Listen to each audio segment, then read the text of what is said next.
The latest craze for TV is binge viewing.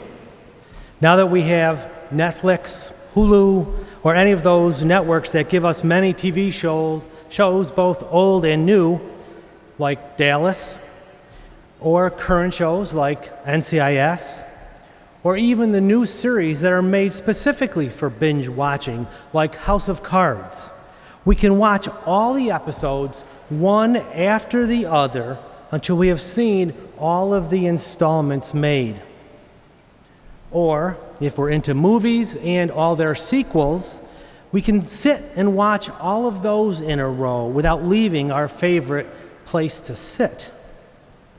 These new services can certainly make a long, rainy weekend or even a day when we're just not feeling well to be bearable. Or maybe it's just any day that we have time to spend mega hours watching TV. Today, we're in the middle of binge listening to the Gospel of John. John chapter 6, to be specific. The Gospel of John chapter 6 holds what we call the Bread of Life discourse. Today is the fourth installment, with the grand finale next week. So going back 3 weeks, we started with Jesus feeding the 5,000 with the loaves and fishes. Then we moved to hearing of the bread from heaven, a reminder of the manna given the wandering Jews in the desert.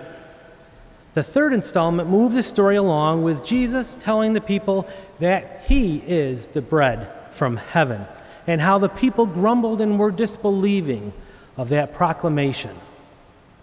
Today we hear how Jesus is the bread of life, how we need to eat the bread and drink the wine that has been transformed into Jesus that will give us all eternal life. Finally, next week is the finale of the Gospel of John chapter 6, but I'm not going to give you any spoilers here. If you want to know how this plays out, you'll have to come back and listen for yourselves. A finale is something we are always interested in. It's what makes us want more. Like the finale of Dallas, when the question arose, who shot JR? That is why the finale is usually the best part of this story and saved for the end. It may not be true of every story we read or watch, but I guarantee it is in this one. The story of the Bread of Life discourse is about the Eucharist. I suppose that's one reason why the Eucharist is at the end of Mass. It's the finale to our celebration. And I believe it also leaves us wanting more. That wanting could be interpreted from the form of the bread and wine we receive and share in our communion near the end of Mass to the desire to share it as a communion of sorts with others who are hungry. One young man, Mike Zimmerman, who was an agriculture law student at Fordham University, felt this communion with people as he was serving them at St. Paul the Apostle Church soup kitchen called Loaves and Fishes. He thought about Jesus feeding the 5,000, and all the food must have been sourced locally. Well, of course, they didn't have much imported food then, but it led to him thinking of feeding the people who came to the kitchen with natural, organic, sustainably grown food that was sourced locally.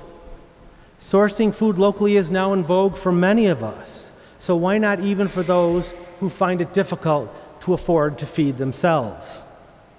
When we want to eat local, we have to take special care to find the place we can buy the food that is grown near our homes, food that is organic, food that is healthfully sustaining and sustainable in and of itself.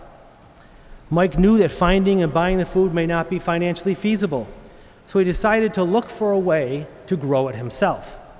He took the additional step forward and began a community garden on the roof of St. Paul the Apostle Church in New York City with the help of Father Gil Martinez, who was the pastor and just happened to be the son of migrant farm workers.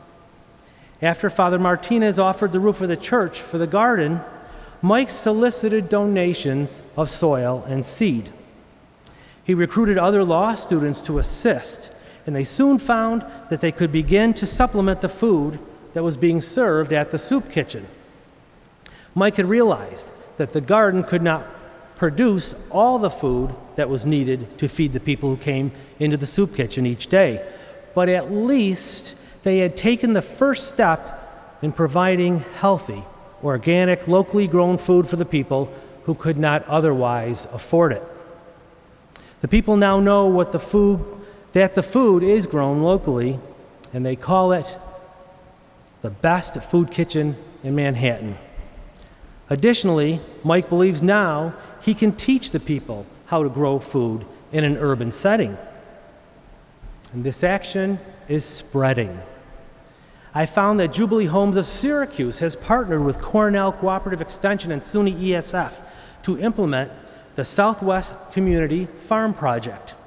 This project is set up to help youth to grow fresh produce that improves the use and quality of urban land and teaches them how to farm it as well. This project teaches them how to grow and how to eat healthy foods, as well as provide them with employment opportunities.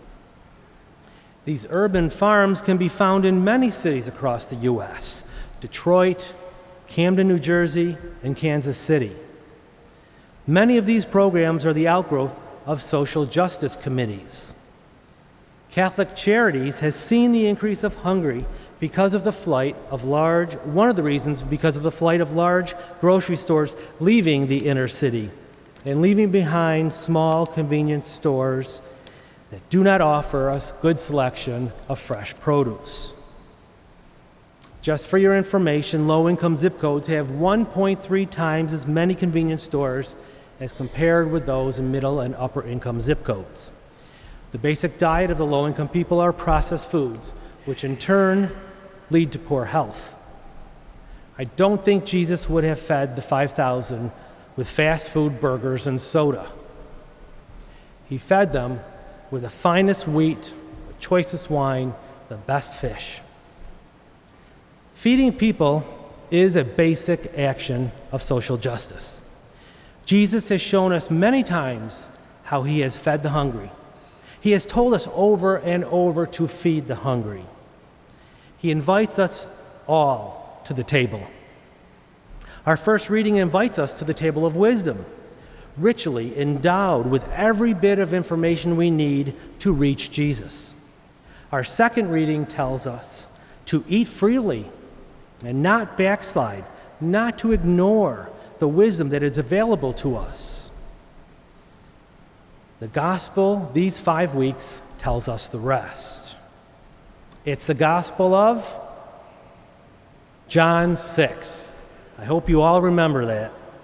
So binge on the wisdom that this Spirit gives us, that this gospel gives us. Binge on the Eucharist that Jesus has given us. Binge on the word of the gospel of John 6. These are all good binges.